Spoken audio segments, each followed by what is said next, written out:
Have you ever watched someone quietly prepare to be rejected before they even had a chance to smile? Sometimes the deepest heartbreak isn't caused by cruel words. It's the look in someone's eyes when they've learned to expect disappointment. But every once in a while, one person's simple act of kindness can completely rewrite another person's future. Today's story is about a single father who met a woman in a wheelchair. She apologized before they had even started talking, believing she was about to be judged. What happened next surprised everyone around them and proved that kindness has the power to change lives in ways no one could imagine. Before we begin, welcome to Stories of Kindness. If stories that restore your faith in humanity touch your heart, please like this video, subscribe to the channel, and leave a comment telling us where you're watching from and what kindness means to you. Now, let's begin. Daniel had been raising his 8-year-old daughter, Lily, alone ever since his wife passed away from cancer 3 years earlier.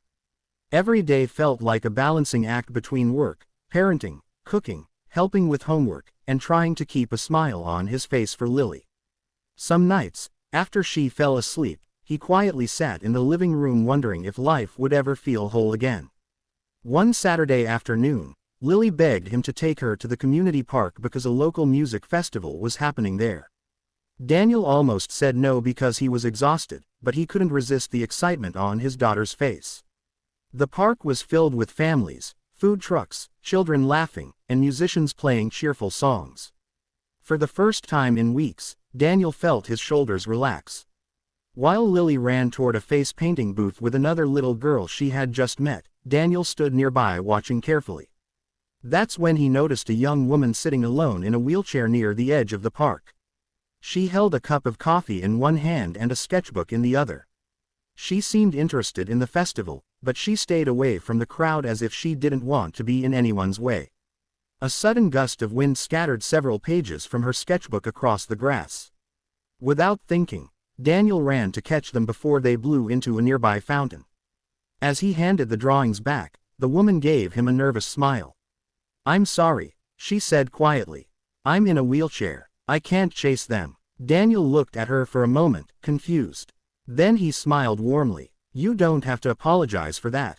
The woman blinked. Most people either ignored her wheelchair completely or made awkward comments.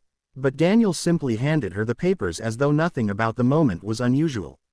"I'm Daniel. I'm Emma." Lily soon returned with a brightly painted butterfly across her face. "Hi," she said happily. Emma smiled. "That's beautiful." Within minutes, Lily was asking Emma questions about her drawings. Emma explained that she loved illustrating children's books but hadn't been able to find a publisher willing to take a chance on her work. Daniel looked through a few sketches. They were incredible. Friendly animals, magical forests, smiling children from different backgrounds. It felt like every page carried hope. "You should never stop drawing," Daniel said sincerely. Emma looked down. "I almost did." Before Daniel could ask why, Lily interrupted. "Daddy, can Emma eat lunch with us?" Daniel looked at Emma. "I'd like that, if you would." Emma hesitated. "I don't want to slow you down." Daniel smiled again. "We're not in a race." For the first time that day, Emma laughed.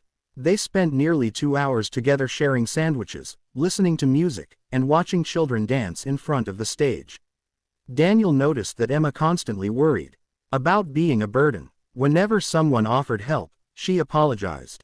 Whenever people had to move around her wheelchair, she apologized again.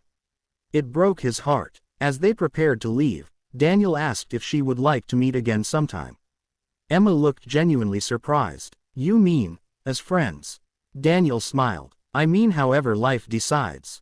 Weeks turned into months. Their friendship grew naturally. Lily adored Emma. They spent weekends visiting museums, reading books together, and exploring quiet gardens with wheelchair-accessible paths.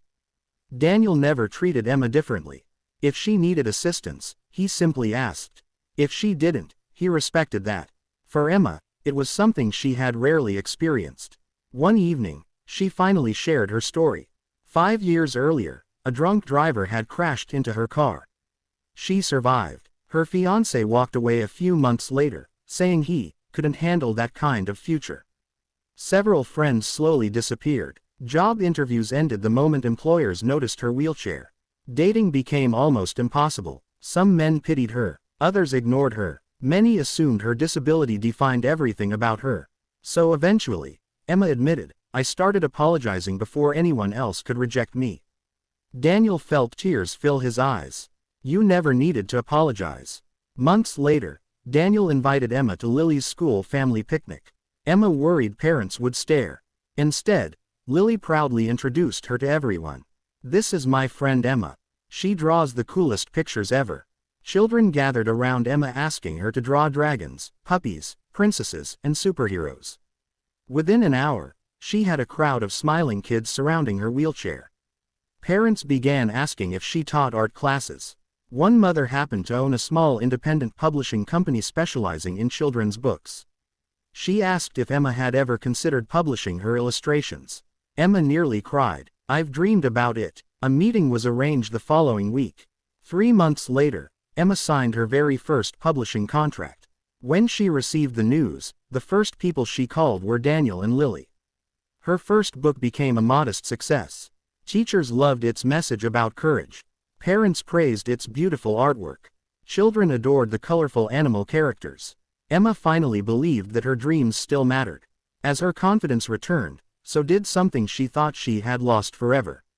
Hope. One snowy evening, Daniel invited Emma and Lily to decorate Christmas cookies. After Lily fell asleep on the couch, Daniel looked at Emma across the softly lit room. I've been wanting to tell you something. Emma smiled nervously. What is it? You've changed our lives. Emma laughed softly. I think you've got that backwards. Daniel shook his head. Lily smiles more than she has in years.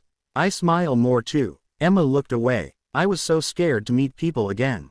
I'm glad you did. After a long silence, Daniel reached for her hand. I love you. Emma's eyes filled with tears. You know my life isn't easy. I know. You know there will be challenges. I know. You know I'll always use this wheelchair.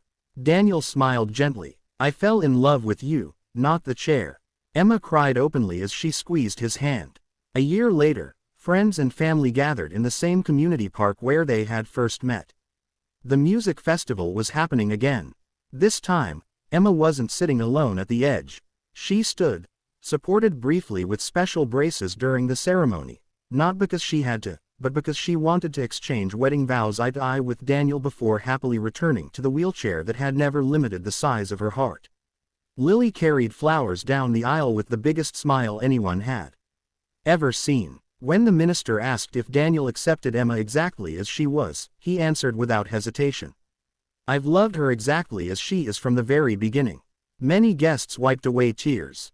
Even strangers passing through the park stopped to watch. Months later, Emma dedicated her second children's book to Daniel and Lily. The dedication read, "To the people who reminded me that kindness sees hearts before limitations." That simple sentence touched thousands of readers across the country.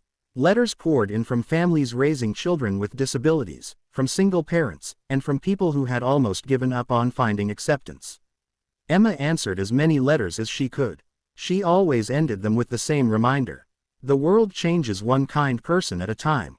And it all began because one single father refused to let a wheelchair become the most important thing about the woman sitting in front of him. Kindness doesn't always require money, grand speeches, or dramatic sacrifices. Sometimes it begins with refusing to let someone feel invisible. Sometimes it starts with listening instead of judging. And sometimes it changes not just one life, but generations that follow. If this story touched your heart, remember that someone near you may be silently expecting rejection today. You have the power to surprise them with compassion instead. A smile, a conversation, or a simple act of respect could become the turning point they never forget. Thank you for spending this time with stories of kindness. Until next time, choose kindness whenever you can, because even the smallest act of love can become someone else's brand new beginning.